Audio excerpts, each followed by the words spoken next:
মাছের মশলাটা কষিয়ে নিয়েছি, মাছগুলো দিয়ে দিব।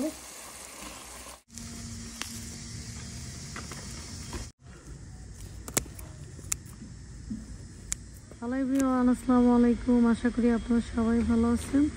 আলহামদুলিল্লাহ আমরা সবাই ভালো আছি। বাগান থেকে হচ্ছে ব্লগটা স্টার্ট করলাম। আজকে বাগানে অনেক কাজ আছে।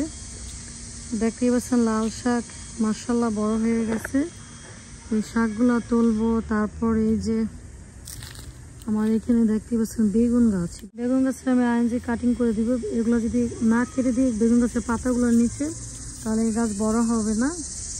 এখন আপনার সাথে শেয়ার করবো আমি যে 2 সপ্তাহ আগে কচুর মুখের থেকে কিভাবে কচুর চারা বানায় আমি ভিডিওটা শেয়ার করেছিলাম। দেখেন পাতা হয়ে গেছে, প্রত্যেকটা গাছ মাশাআল্লাহ ভালো হয়েছে। এখন এই পাতা দিছি কেন, শুকনা পাতা। অনেক বেশি গরম আমাদের এইখানে, গরম দেখা যাবে বেশি একটা লাগবে না গাছের ভিতরে।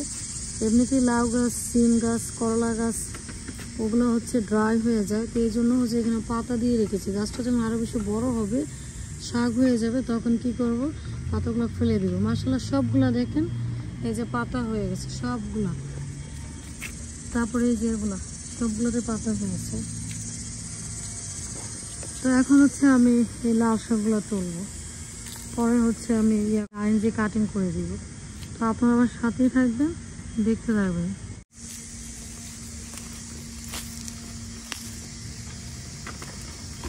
আর এগুলো কিন্তু বাংলাদেশের বীজের শাক, বাংলাদেশ থেকে বীজ আমরা আনি।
লাল শাক তোলা শেষ, পরে গাছের গোড়া কাটবো। এখন হচ্ছে আমি এই যে বেগুন গাছে এই যে দেখেন কি অবস্থা, তো এগুলো কেটে না দিলে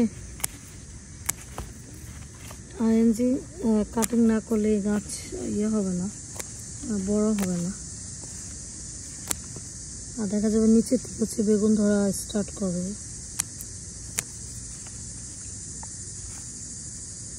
এখন কি বোঝেন, গাছটা খুব তাড়াতাড়ি লম্বা হয়ে যায়। এখন এটা কেটে দিও।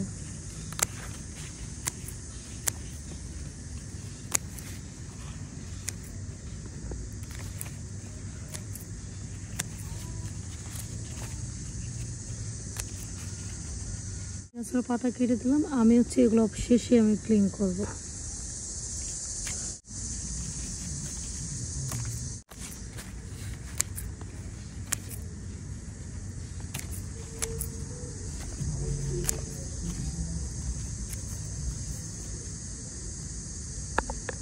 এটা শেষ। এখন এই যে এটা করে দেব।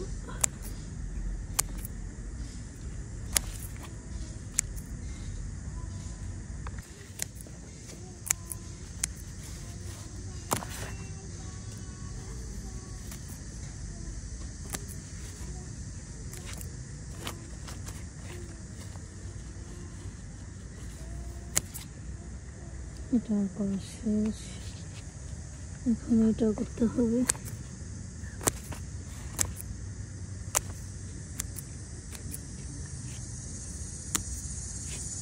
লিটার।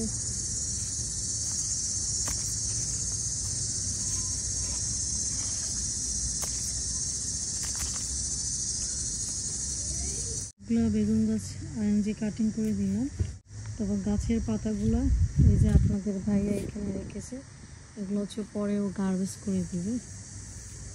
তো এখন হচ্ছে আমি শাক কাটবো, আমি যে লাল শাক উঠিয়েছি। তো আপনারা সাথে থাকবেন, দেখতে থাকবেন। লাল শাকের অফ ক্যামেরাতে আমি গোড়া কেটে নিয়েছি। তো এখন আমি বাসায় যাব। আজকে দেখি শাক দিয়ে কী রান্না করা যায়, শাক কি ভাজি করব নাকি মাছ দিয়ে রান্না করব। আপনারা সাথে থাকবেন, দেখতে থাকবেন। অফ ক্যামেরাতে আমি লাল শাক কেটে নিয়েছি এই সাইজ করে। একটু বড় করে কাটার কারণ হচ্ছে আজকে লাল শাক রান্না করব মলা মাছ দিয়ে। তো এখন আমি মাছ ওয়াশ করব, তারপর শাকও ওয়াশ করব। আপনারা আমার সাথেই থাকবেন, দেখতে থাকবেন।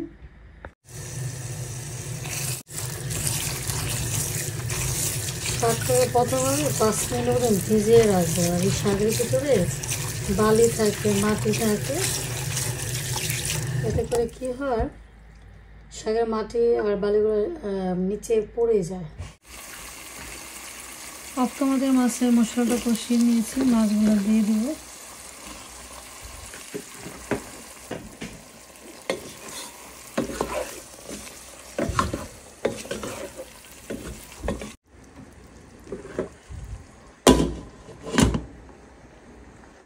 মলা মাছ কষানো শেষ। আর এই যে এখানে আমি লাল শাকটা দিয়েছি।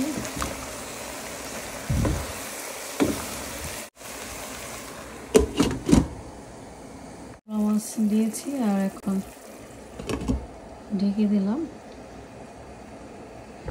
লাল শাক দিয়ে মলা মাছ রান্না করা শেষ। কেমন হয়েছে রান্নাটা কমেন্ট করে বলবেন। আজ এই পর্যন্ত, ভালো থাকবেন, সুস্থ থাকবেন। আল্লাহ হাফেজ।